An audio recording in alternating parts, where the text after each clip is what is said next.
일본은 작년 도쿄올림픽을 무관중으로 개최하면서 9,300억 원의 입장권 수익을 날렸습니다. 올림픽 사상 가장 큰 적자를 낸 것으로 추정되죠. 중국은 설 명절 직후 열리는 베이징 동계올림픽의 성공 개최에 사활을 걸어왔습니다. 오죽하면 지난해 앙숙인 일본의 도쿄올림픽 개최를 지지하고 정치적 지원까지 했을 정도인데요. 또 동계올림픽을 통해 중국이 전세계 코로나19 극복의 상징적인 국가라는 이미지도 심어주고 싶었을 겁니다. 그런데 오미크론, 펑사이, 보이콧, 신장 위구르 및 티베트 인권 탄압, 끊이지 않는 악재로 인해 이번에도 폭망 올림픽이 될 거란 전망이 쏟아지고 있습니다. 올 하반기에는 시진핑 국가주석의 세 번째 연임을 확정할 제20차 당대회가 예정돼 있습니다. 동계올림픽이라는 첫 단추를 잘 꿰어야 3월 최대 정치 행사인 양회를 거쳐 7월 청두 유니버시아드, 9월 항저우 아시안게임, 10월 당대회까지 구군 상승의 분위기를 만들 수 있기 때문에 시 주석은 올림픽에 심혈을 기울이고 있죠.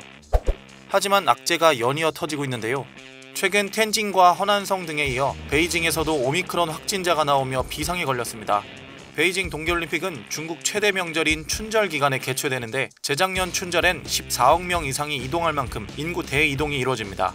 지방정부들은 위로금 등을 제시하면서 고향에 가지 말 것을 권고하고 있는데요. 베이징, 상하이, 켄진, 수저우, 선양시, 닝보시, 둥관시, 그리고 네이멍 자치구 등에서 이런 권고사항을 발표했습니다. 위로금은 1인당 500위안, 우리 돈으로 약 9만원 정도에서 많은 곳은 18만원씩 지급하면서 고향 방문을 자제할 것을 주문하고 있습니다.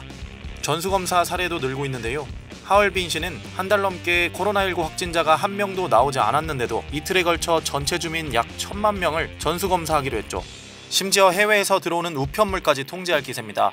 베이징 방역당국이 캐나다에서 온 소포에서 오미크론 바이러스가 발견됐다고 주장하면서 국가우정국이 국제소포에 대한 검사를 강화하는 등 우편물을 통한 코로나19 유입을 막겠다고 밝힌 건데요. 중국이 아닌 그 어느 나라도 해외 우편물이나 냉동 수입품에서 코로나19 바이러스가 검출됐다고 발표한 국가는 없습니다. 중국의 이런 노력과 달리 코로나19 재확산 속도가 너무 빨라 결국 도쿄올림픽처럼 입장권을 팔지 못하는 상황에 처했습니다. 베이징 올림픽 조직위는 개막을 2주 남짓 남긴 지난 17일 일반인에게 티켓을 팔지 않기로 결정했다고 밝혔습니다. 사실상 무관중이었던 도쿄올림픽과 다를 바 없는데 시 주석이 이를 두고 볼 리 없죠. 일반인이 못 들어오는 대신 사전에 조직된 동원 관중으로 좌석을 채우겠다는 계획을 내놨습니다. 동원되는 대상이 누구인지는 아직 공개되지 않았지만 국유 기업이나 정부 산하기관 직원 또는 대학생 등을 동원할 것이란 말이 돌고 있습니다. TV 매체를 통해 올림픽을 시청하는 전 세계 시청자들에게 도쿄올림픽과는 다른 그림을 보여주겠다는 중국의 의지 표현으로 볼 수 있습니다.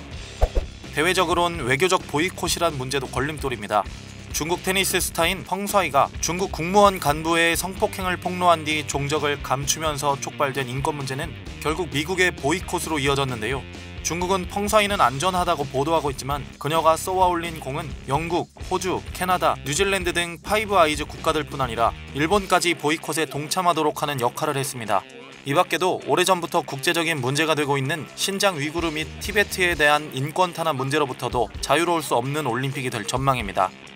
시진핑 주석의 장기 집권으로 가는 길목에서 국제사회에 중국의 위상을 드러내기 가장 좋은 이벤트인 동계올림픽.